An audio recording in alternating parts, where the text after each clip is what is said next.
This is The Office. We're on Xbox Series X, taking a look at this game in a sort of review capacity, but also in a walkthrough capacity. So this is similar to their previously released title, which was Peepaw's Farm. That one was basically just a free, quick Gamerscore grab, and that's basically what this is too. It's still a game that you can play, and you could possibly take like 20 minutes or so playing it if you actually went and played it properly. But what we're doing here is actually an achievement guide too, so you can get the full 1000 gamer score in about 5 minutes. So just follow and mirror exactly what I'm doing, perfectly like I'm doing it, and you get all of the achievements very easily. This is also a game that stacks, so you can get the Windows version of it as well, and basically double up on your achievement allotment, since there are the two options. And I think that's pretty cool. I'm going to go over to this whiteboard. It's kind of like a zombie apocalypse game. And the neat thing is, while the game is 100% focused on getting you achievements, I think I accidentally didn't. Yeah, you're supposed to actually hold A on the fish there, so I kind of messed up on that part. But essentially the point of this game is to get you an easy 1000 gamer score to boost your achievements. You can play the game, and it's actually kind of a little bit of a shame we don't see this like art style being taken further, because it used a very similar design aesthetic for the farming type game that they did, and it's got that little bit of like humor and funny and humor style to it that's really quite good.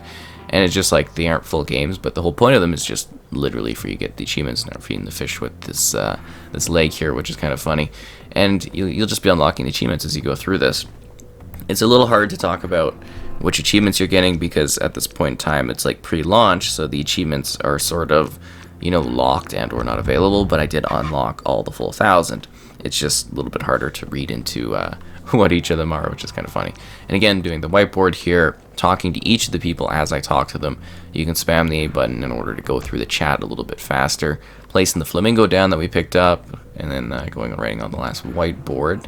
Continue to get those achievements, and then going down here, and we're going to make our way to this other spot and interact with this guy once this little speech bubble thing kind of goes on here. So I guess it's also like an apocalyptic game, but it's one where it's like still all about your job and working and stuff, so it's kind of humorous anyways.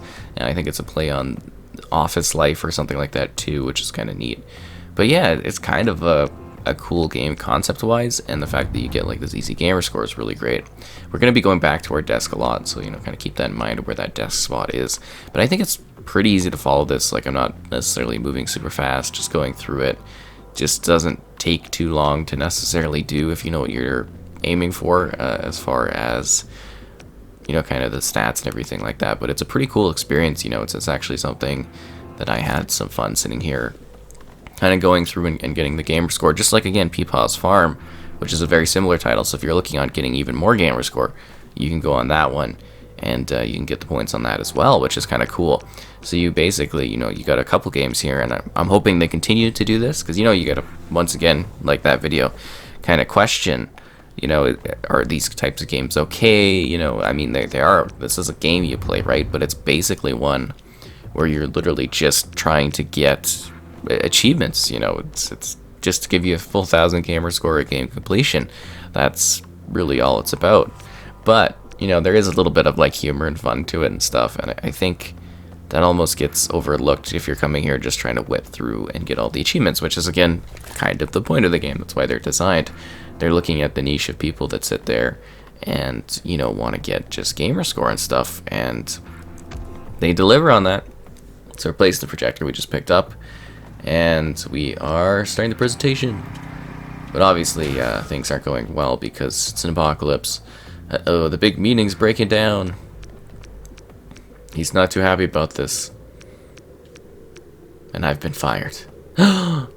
What will I do? So anyways, we go like a regular office job, pack up our stuff, and we leave out into the zombie apocalypse abyss. Because if we can't keep those numbers up during the apocalypse, what's the point of even living here? Just keep spamming A as fast as you can, because everything, does matter from like a time perspective too. We're trying to get everything done under a certain time quota and all that, and you'll see that once we get a stat screen at the end of the video. It's going to pop up there, and it's going to let us know what exactly is going on. So they talked us out of it. Okay, let's go confront Chad, tell him how we feel. Spamming the A button again. And then he's gonna be like, yes, okay, okay, okay. And the security guard guy. And then our apocalyptic journey ends. So the end. And we'll have had all of the achievements if you followed this perfectly. Just watching what I did, see all of the check marks for everything you gotta do. Keeping it all under time. Finishing it under 5 minutes. Very easy going. Liking the video is great. Subscribing is great as well. And yeah, that was basically the end of it. Pretty easy going, I think, and I look forward to hopefully checking out additional entries that the developer does. I want to see more games like this.